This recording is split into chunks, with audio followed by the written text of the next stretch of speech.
All right, our Git project is all set up, and now we're ready to install Git on our local machine.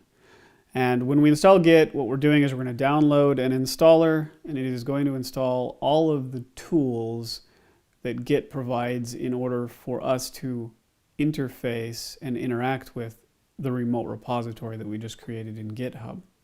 So just go open up a new browser tab, type in just Git. When you hit enter, the first one that should pop up is Git's official website, which should have an address of git-scm, SCM standing for Source Control Management. Go ahead and click on it. It takes us to Git's homepage. We're going to go ahead and over here you'll see download for Windows. Now all of your machines are 64-bit machines because Neumont only provides you with the top of the line machines. And so you'll notice that it's already detected our operating system and it's already provided us with a download. You'll see a little download pop up here. We're going to go ahead and save it to our downloads folder. And once it's done, go ahead and go to your downloads folder. And then you'll see a Git 64-bit. Double click it, and that'll open up the installer. Go ahead and tell Windows yes, you definitely want to allow Git to modify your system. Now, Git is an open source piece of software, so it has a GNU license. So we're going to go ahead and accept it by clicking next. Leave it to the default installation folder. Leave all the default options the same, and go ahead and let it create a shortcut for you in the Windows menu. Now, the default setting for your editor when you're in the command line is going to be Vim. Now, Vim has a really high learning curve and can be really hard to figure out and learn how to use. You have to memorize a ton of key combinations and commands. It's not necessarily the easiest one to use for brand new developers. So let's go ahead and let's select Nano. Nano is similar to Vim. You still have to learn keyboard shortcuts, but it's actually a lot easier. And it feels more like a regular text editor when you are working in the command prompt. So once you've selected Nano, click Next. Now, right here we've got some options. Git allows you to use what's called a bash shell. And bash is a terminal that is used in Linux operating systems. Now, Windows is not Linux. Windows is its own operating system. So it gives you several options here. You can use Git just from Git bash, which is where Git will install a second command prompt or terminal for your machine that you can use, and it will be the only one that you can use to run Git commands. In other words, you won't be able to run it from Windows regular command prompt. The second option is, Git from the command line and also from third-party software, meaning that Git will allow, or Git commands can be exposed, even though everything's built on Linux, it can be exposed to the Windows command prompt as well as exposed to third-party software.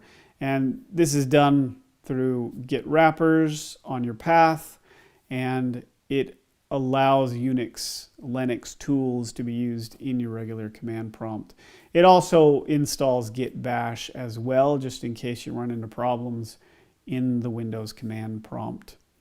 And then the last one is using Git and other Unix tools from the command prompt. This one has a warning on it because it could cause some problems. So I usually just let it install at the default, which is the second one, and it's already marked. Now, how you transport your files back and forth using Git, of course, as we've already discussed, we are cloning our repositories from a third-party web service, which means it's in the cloud, it's across the internet. Anything that's sent over the internet is exposed to anybody unless it is over SSL or a secure socket. And so we want to protect all of our code and all of our passwords and all of our usernames and email addresses as we push and pull from our repository. So in this, we can choose to use the Open SSL library, or we can use native Windows Security Channel library. Either one is fine. I am more familiar with the Open SSL library, so I'm just going to go ahead and select Open SSL. And then on this one, you want to go ahead and make sure that when you're pushing and pulling the files to and from Git repositories that there are different line endings between Windows operating systems and Linux, Unix style operating systems. And really it depends on the projects you're working on as to if everybody's on Windows, then it really doesn't make a big difference. If you have some people that are on Windows and some people that are on Macs, it causes problems. If you have everybody on Linux or Macs and only one person is on Windows, you can have problems. So I just go ahead and leave it at the different, check out Windows style and then commit with Unix style line endings. That way, Git takes care of pulling down the files and converting all the line endings to stuff that Windows understands. And then when I push it back up to the repository, it converts it back to Unix style, which is usually what the servers are that Git is running on remotely. And then it doesn't matter. Everything on the repository, on the remote repository, is Unix style. And then in my working folder, when I check stuff out, it converts it to Windows, which is what I'm on. And then we don't have any problems. So just go ahead and leave it at that.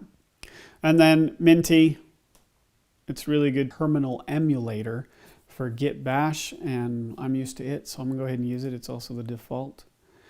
And then file system caching, Git credential manager, or Git credential manager, just go ahead and leave those all the same. And then go ahead and click install.